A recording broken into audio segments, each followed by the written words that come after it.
អាវស្រួលសាច់ប៉ាក់ខ្លះថាអាវប្រភេទហ្នឹងពាក់ទៅមើលទៅយើងកាន់តែចាស់ដល់គេនិយាយយើងសួរថាត្រូវឬក៏ខុសត្រូវប៉ុន្តែក៏អត់ត្រូវទាំងស្រុងដែរព្រោះវាអាស្រ័យទៅលើការរៀបចំខ្លួនរបស់យើងដូចគ្នាដូចជំរឿនទី1ខ្ញុំរៀបចំជាមួយនឹងសពុតប៉ុន្តែសពុតខ្ញុំរើសអាណាមានម៉ូដរៀងខ្ជូតដែរអត់យកម៉ូដបែបរៀងចំណាស់ទេណាអញ្ចឹងនៅពេលដែលយើងដាក់ជាមួយនឹងសពុតមើលមកវាលក្ខណៈបែបរៀងសុភាព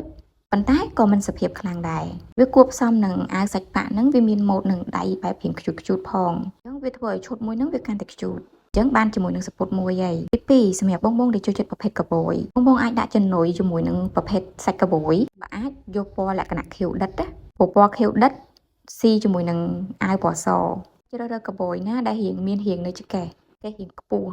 យើងទើបខ្ញុំជ្រើសរើសកាបូយមួយនេះកាបូយមួយនោះជាកាបូយប្រភេទជើងស្មើមិនមែនជាជើងប៉ាត់ទេគ្រាន់តែពេលយើងពាក់ទៅចេញមកមើលដូចជើងប៉ាត់ចឹងបងអាចមើលបានណាពីរពណ៌ហ្នឹងគឺស៊ីគ្នាខ្លាំងមែនតើហើយបើសិនជាបងពាក់ទៅរាងស្ទើរចកេះអាចដាក់ខ្សែក្រវ៉ាត់ទៅក៏កាន់តែស្អាតដែរទី3សម្រាប់បងដែលអត់ចូលចិត្តកាបូយបងដាក់ជាមួយនឹងប្រភេទខោសាច់កណាត់ប៉ុន្តែបងជ្រើសរើសប្រភេទខោសាច់កណាត់ណាក៏បានដែរឲ្យតែចកេះរាងខ្ពស់ហើយមានរាងនៅចកេះព្រោះដោយសារតែអាវនេះវារៀងមានម៉ូដនឹងដៃអញ្ចឹងយើងដាក់ជាមួយនឹងប្រភេទសាច់កណាត់បែបរៀងអត់សូវធំតាគៀកខ្លាំងក៏បានបែបរៀងធំតាគៀកដូចខ្ញុំថតនៅក្នុងវីដេអូហ្នឹងក៏បានដែរអញ្ចឹងមិនមានន័យថាប្រភេទខោយើងដាក់បានតែជាមួយខោកាបូយទេយើងអាចដាក់ជាមួយនឹងខោសាច់កណាត់ពណ៌ខ្មៅបានដូចគ្នា4បងក៏អាចដាក់ជាមួយនឹងប្រភេទខោខ្មៅខោខ្លីបានដែរតែដោយសារតែខោខ្លីនេះខ្ញុំជ្រើសរើសពណ៌បែបរៀងទឹកបាយប្រភេទខោពណ៌ទឹកបាយស៊ីជាមួយនឹងអាវពណ៌សអានេះខ្ញុំកាត់ពីវីដេអូមួយទៀតហើយយើងមើលទៅសខ្លាំងហ្មងអានោះយើងប្រើវាធ្វើ edit រៀងច្រើនហើយខោហ្នឹងខ្ញុំជ្រើសរើសបែបរៀងទលីអាលុងបើបែបរៀងហឹបខ្ញុំអត់ច្បាស់ថាវាស៊ីអត់ទេណាប៉ុន្តែដាក់អញ្ចឹងគឺទលីតាគៀកទលីកភ្លៅគឺស្រួលខ្លួនសំខាន់ក៏ស្អាតដែរអញ្ចឹងសម្រាប់បងដែលចូលចិត្តប្រភេទអាវសាច់ប៉ាក់អាចសាកតាមវិធីហ្នឹងបានណាបងដែលមានគីឡូរៀងធ្ងន់ចន្លោះ70ទៅ75គីឡូហើយចង់រកប្រភេទអាវចាក់ដែលត្រូវទម្រង់ខ្លួនបងអាចមើលអាវចាក់នេះបានទោះបីតែខោខ្លីមួយហ្នឹងមានរហូតដល់ size 4X ដែរបានចកេះចន្លោះ33 34ហើយសម្រាប់អាវចាក់មួយនេះបងឃើញស្រាប់ហើយលក្ខណៈប្រភេទធ្លុះហើយស្រាសាច់វាស្រាលលាស់អត់ស្គៀបទេណាបងក៏វារៀងធំពីស្មាកន្លែងដើមដៃអីហ្នឹងគឺទលាយច្រើនហើយទម្រង់ខ្លួនវាគឺធំមែនតែនអញ្ចឹងហើយទើបបងដែលមានគីឡូ70 75អីគឺគាត់អាចប្រើបានហើយយកទៅអត់ហឹបខ្លួនទេបងនៅសល់ទលាយឲ្យព្រោះតាមទម្រង់អាវជាក់ស្ដែងបងមើលឃើញស្រាប់គឺធំខ្លាំងមែនតែនប៉ុន្តែមិនមែនមានន័យថាអ្នកគីឡូតិចប្រើអត់បានទេនិយាយទៅទម្រង់អាវហ្នឹងគឺវា free size ប្រើបានចាប់ពីគីឡូតិចរហូតដល់គីឡូ70ទៅ75គីឡូបើខ្ញុំកម្ពស់1.50 ម៉ែត្រគីឡូ45គីឡូប៉ុន្តែពាក់ទៅគឺទលាយឲ្យលងច្រើនប៉ុន្តែមើលទៅស្អាតអញ្ចឹងហើយសម្រាប់បងដែលមានគីឡូតិចក៏កុំបាច់ភ័យដែរតែតើតបងឬកូនអូនគាត់ចូលចិត្តរៀងទលាយធំដែរតែប្រភេទអាវចាក់យើងអត់ពាក់ហឹបខ្លួនទេប៉ុន្តែអាវកាក់ដែលយើងយកដាក់ខាងក្នុងនឹងត្រូវហឹបខ្លួនអញ្ចឹងបានមើលទៅវាស្អាតអញ្ចឹងវីដេអូមានតែប៉ុណ្្នឹងទេបាយហើយខ្ញុំចាំដាក់រូបស្លឹកនៅចុងវីដេអូហើយនេះគឺជារូបស្លឹកបងអាចទៅនុយមួយចំហៀងអញ្ចឹងក៏បានដាក់ខ្សែក្រវ៉ាត់ពីលើក៏បានតាមចំណង់ចំណូលចិត្តបងស្រឡាញ់តោះមករៀបចំខ្លួនបែប winter ទាំងអស់គ្នាបានដែលយើងមានហ្នឹងក៏អត់ច្រើនដែរតិចទេបងគឺជ្រើសរើសអាវពពួកករៀងខ្ពស់តែខ្ញុំជ្រើសរើសនេះសាច់យឺតទន់តិច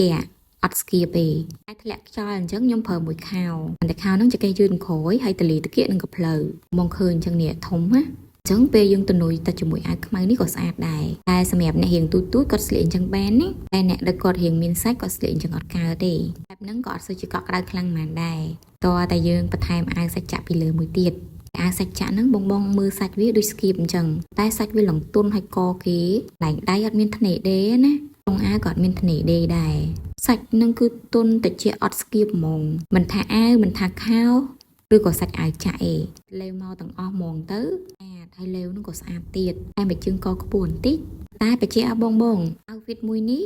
មិនប្រើបានតែរដូវធ្លាក់ខ្យល់ទេណាអាចប្រើបាននៅរដូវក្តៅដូចគ្នាពីព្រោះមិនថាសាច់អាវសាច់ខោឬក៏សាច់អាវចាក់អីអត់ស្គៀបអត់ហប់អត់ក្តៅតែវាអាចបំរែបំរួលទៅតាមអាកាសធាតុបើត្រជាក់អីអានឹងទប់អត់ជាប់ទេតែបើត្រឹមតែធ្លាក់ខ្យល់អីទប់ជាប់បែកជើងក៏អញ្ចឹងដែរវាអត់មានអីប៉ុងខាងក្នុងណាoutfit មួយនេះបើយើងដូរពីខោមកសពុតក៏ស្អាតដែរតែដោយសាររដូវធ្លាក់ខ្យល់អញ្ចឹងបើយើងដាក់សពុតវាហើរខ្លាំងពេកយ៉ាងហើយទើបជ្រើសរើសដាក់ខោនឹងយកលក្ខណៈប្រភេទបែបព្រៀងទលាយច្រើនអញ្ចឹងបានពេលយើងដាក់មួយអាវនឹងទៅវាស្អាតកាក់ខ្មៅខាងក្នុងហ្នឹងគឺជាប្រភេទអាវ free size free size ដល់គីឡូ55ទៅ60សម្រាប់អាវចាក់ខាងក្រៅវិញ free size S M L XL បងមើលសាច់បានម៉ត់ត្រជាក់ហ្មងតែខោវិញខ្ញុំរកបានខោដល់សាច់ធំបងមាន size S M L XL 2XL 3XL 4XL មានតាំងពីលេខ S រហូតដល់លេខ 4X សម្រាប់ខោតែគ្រាន់តែថាវារៀងទូជាងធម្មតាបន្តិចអញ្ចឹងខោ 4X វាប្រហាក់ប្រហែលជាខោ 3X វិញបានចកេះលេខ33បងអាចមើលសាច់អាវចាក់បានណាស្អាតមែនតើហ្មងវីដេអូមានតែប៉ុណ្្នឹងបាយខោមួយនេះណែនាំជាពិសេសហ្មងសម្រាប់បងដែលមានតាគៀកផឹកខ្លាំងនិងគោលផ្លូវរៀងធំហើយបើម៉ូតនៅចកេះវិញគឺសាមញ្ញមែនតើហ្មងបងគេ design មកលក្ខណៈបែបថាដាក់លេវហើយបានឲ្យយើងរឺតក្រោយធ្វើអញ្ចឹងដើម្បីឲ្យអ្នកពាក់កាន់តែមានទំនុកចិត្តអត់បារម្ភកន្លែងរូត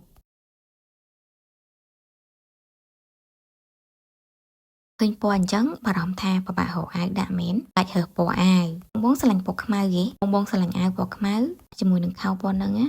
ទៅត្រូវហីគឺស្អាតអញ្ចែ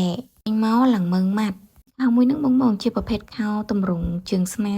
តែវាអត់ធំខ្លាំងមកងាយវាបែបធំមកគួរសម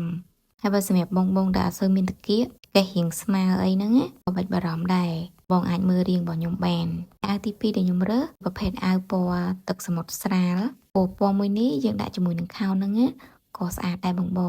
មើលមកបែបរៀងស្ទន់បើចង់សួរថានៅលើខ្លួនខ្ញុំទំហំអីគេប្រាប់បងទៅនៅលើខ្លួនខ្ញុំទំហំ S មិនថាអាវមិនថាខោអីបើគីឡូខ្ញុំវិញ45គីឡូកម្ពស់1.50 ម៉ែត្រទំហំចកេះ26ទៅ27ឥឡូវយើងក្លែកមកមើលខោយើងវិញខោមួយនេះយើងមើលឲ្យចំមើលមួយផ្លែតដូចធម្មតាតែមើលយូរអត់សូវធម្មតា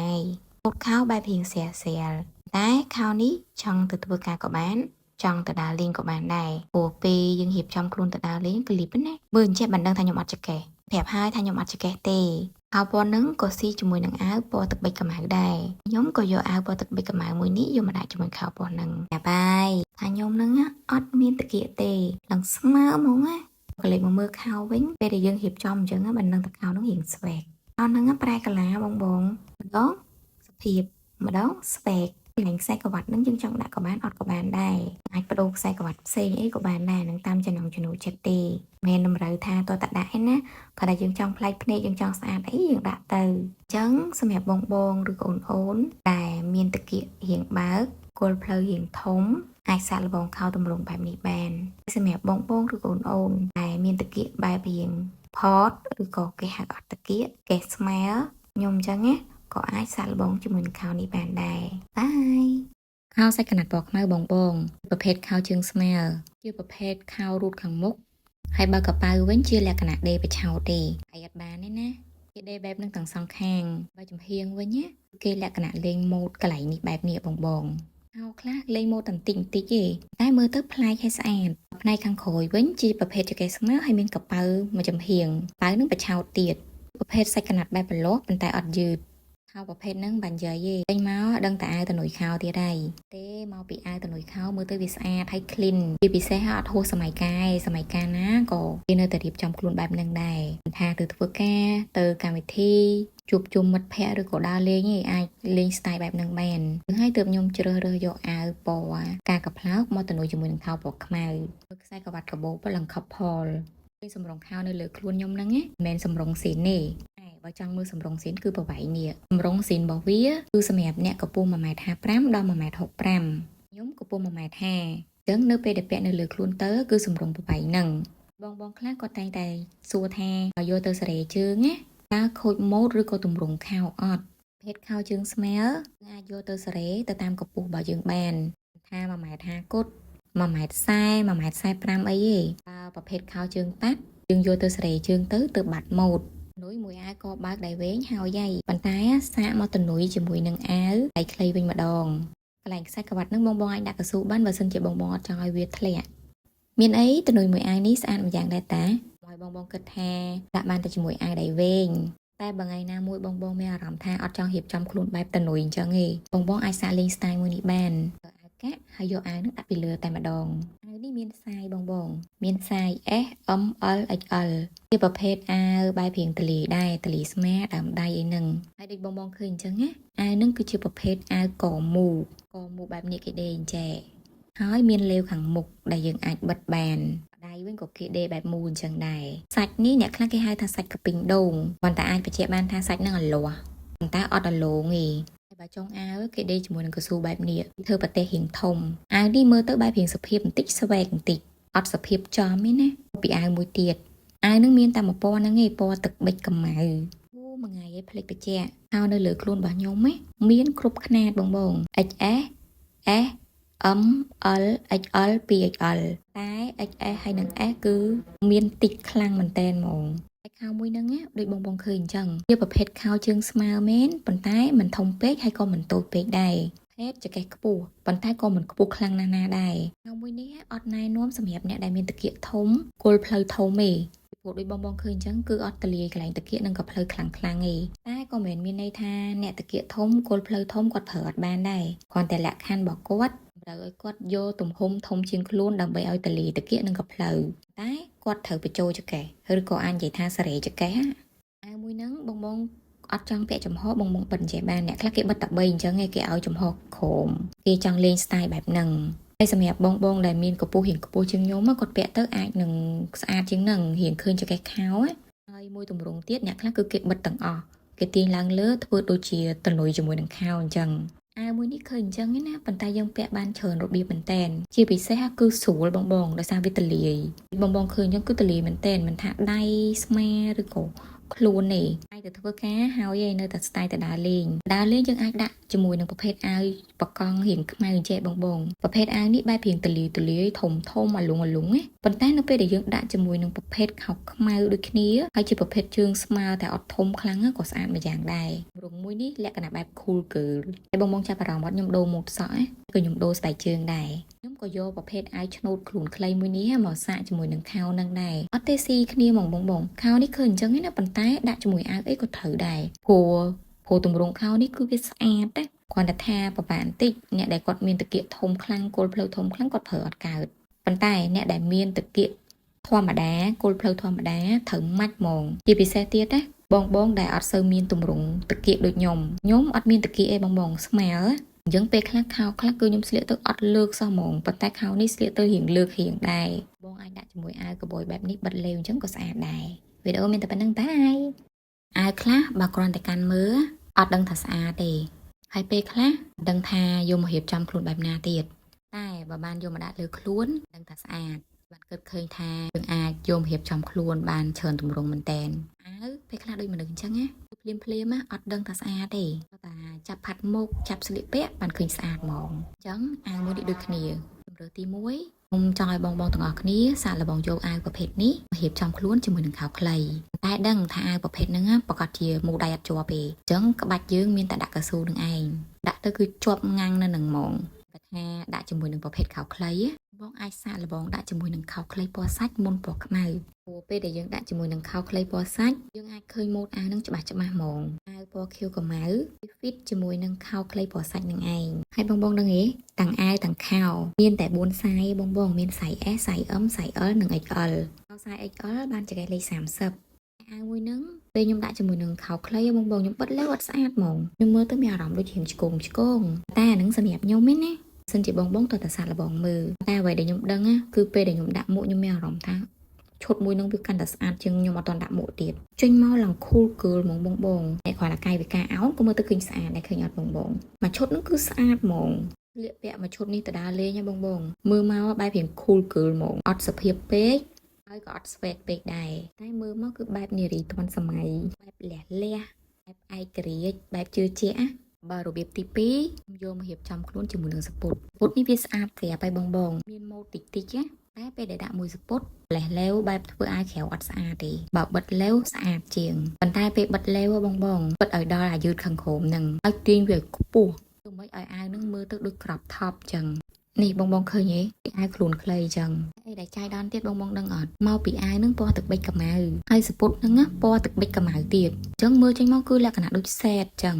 មើលក្នុងវីដេអូអត់សូវឃើញម៉ានេះបងតែមើលនៅក្រៅគឺឃើញស្អាតមែនតែនហ្មងវាលក្ខណៈរៀងប្លែកបើបងលក្ខណៈរៀងខ្ពស់ជាងខ្ញុំទៀតណាគឺដឹងថាស្អាតហ្មងបើខ្ញុំ1.5 ម៉ែត្រអញ្ចឹងមើលទៅរៀងស្ទើរតិចប៉ុន្តែថែមមួកបន្តិចឲ្យមើលទៅវាលក្ខណៈបែបអត់ខ្វះអ្វីមួយយ៉ាងឈុតនេះបងយើងអាចមើលមកដូចរៀងសុភាពបន្តិចដោយសារវាសពុតប៉ុន្តែដល់យើងមើលកន្លែងចកេះអារម្មណ៍ ថាលេងសូវសុភាពវិញតែរៀងខ្ជូតវិញណានិយាយថារៀងប្លែកបន្តិចដូរពីមួកមិញមកដាក់មួកនេះតែខ្ញុំមានអារម្មណ៍ថាអត់ទេខ្ញុំដាក់មួកនោះវិញតែគ្រាន់តែខ្ញុំគ្រាំងសក់បន្តិចទៅមើលទៅវារៀងកាន់តែខ្ជូតតែមានណាខ្ជូតមែនតែបងពេលខ្លះយើងចាប់ដាក់ឆាប់ដាក់អញ្ចឹងណាបើឲ្យទៅរកជាឈុតមិនដឹងទៅរកនៅណាទៀតអូផ្លិចបងសពុតហ្នឹងមានតែ4 size ដូចគ្នាមាន size S size M size L និង XL ហើយថាអាវនឹងចំណេញបងយកទៅរៀបចំខ្លួនបែបសាមញ្ញទៅធ្វើការក៏បានដែរខ្ញុំជឿថាបងអ្នកដែលគាត់ធ្វើការភាគច្រើនគឺគាត់មានប្រភេទខោសាច់កណាត់ដែរតែប្រភេទខោសាច់កណាត់ជើងវែងខ្ញុំ recommend ឲ្យយកពណ៌ខ្មៅបងអាវកាក់ពណ៌ខ្មៅហើយដាក់អាវនឹងពីលើគឺស្អាតហ្មងអាវហ្នឹងបើយើងលេងជាមួយនឹងប្រភេទខោសាច់កណាត់ជើងវែងបងចំហលេវអញ្ចឹងក៏បានបិទលេវក៏បានបិទឲ្យទាញឡើងលើក៏បានដែរអាចហ្មងអត់ដូចមួយខោខ្លីទេខោខ្លីបានតែធ្វើលក្ខណៈអាវក្រៅទេ